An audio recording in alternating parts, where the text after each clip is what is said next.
Differences between Americans and Canadians, starting off with something that happens every single day, and it is that Americans typically leave their shoes on when they walk through their house, whereas Canadians will never ever do this.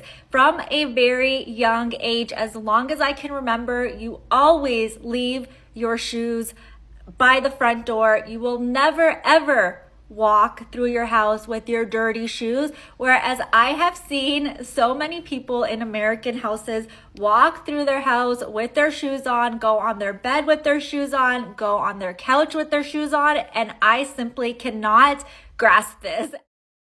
Really, Americans, do y'all sleep on your bed with your outside shoes?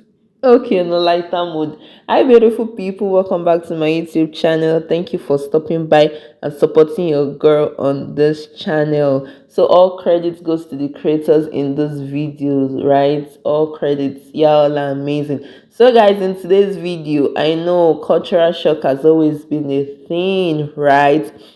It has always been a thing. People move from one country to the other, and there is something different, something distinct, something that just separates one country from the other. So today, in today's video, I've come to talk about the United States and Canada, okay? And so many people have lived in the US, have lived in Canada, and they have a thing or two to say about the cultural shocks. Let's get into these videos and let me know what you think in the comment section. My viewers from the United States, my viewers from Canada, have you lived in both countries? Let me know what you think in the comment section. Let's get into these videos and I'll see you soon. Ooh, we definitely call that American cheese. Like the cheese of America? No, just like the little cheap cheese that's in plastic. Like processed cheese? Processed cheese for all you Canadians out there, is it? Processed? This is a 2-4. Ooh, I like that. We call it a flat or a case. But this describes how many is in it. Yeah, 2-4, 24 beers, 4 6-packs. I like that. This is brown bread. We definitely call that wheat or whole wheat bread. But do you also call it brown bread? No, just wheat or whole wheat. But do you call it like white bread and brown bread? White or wheat, yeah. White and brown bread. Yeah, white or wheat. You'll never hear that in the US. This is a stagette.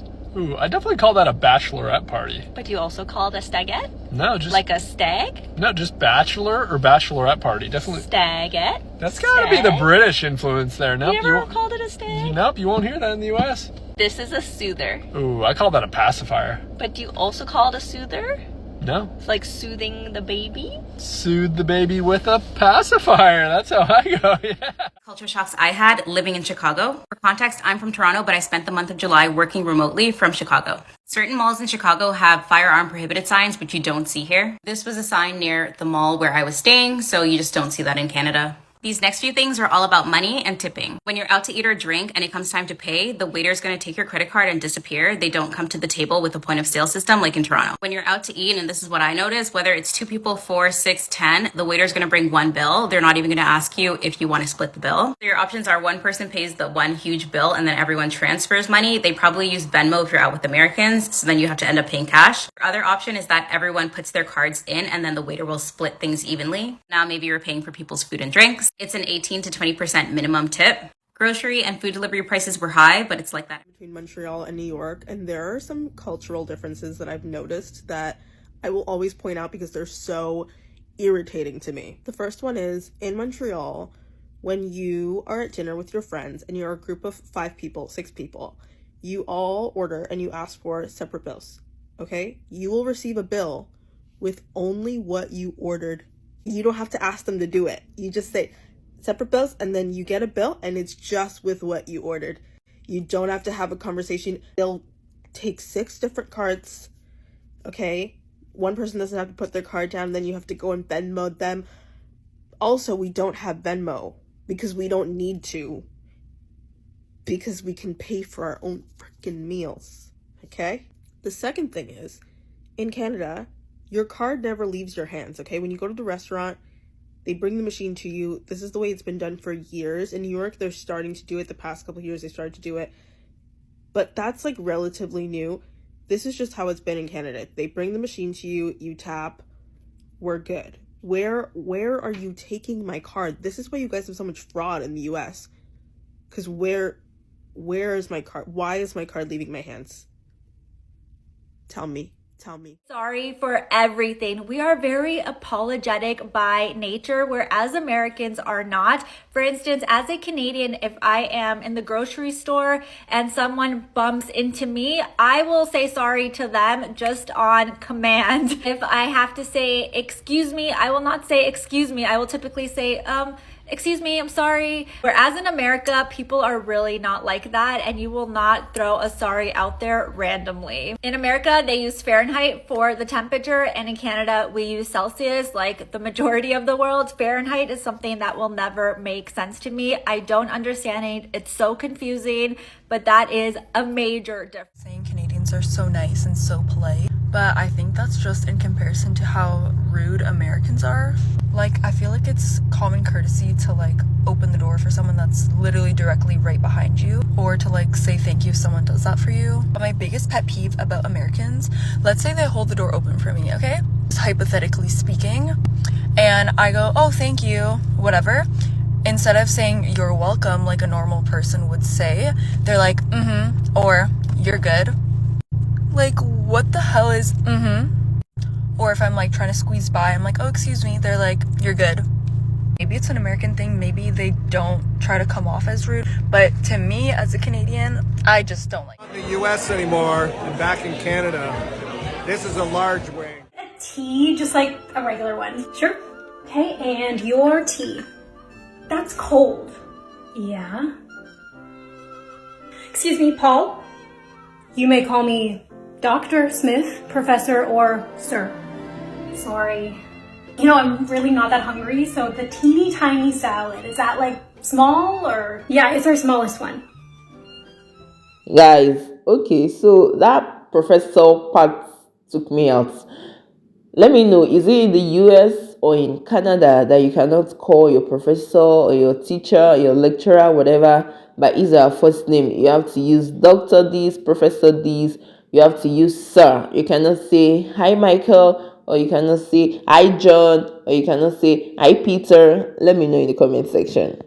Starting off real simple. The simple difference in the words trash and garbage. Americans say trash, Canadians say garbage. There is something about the connotation of the word trash and just like the way people say it.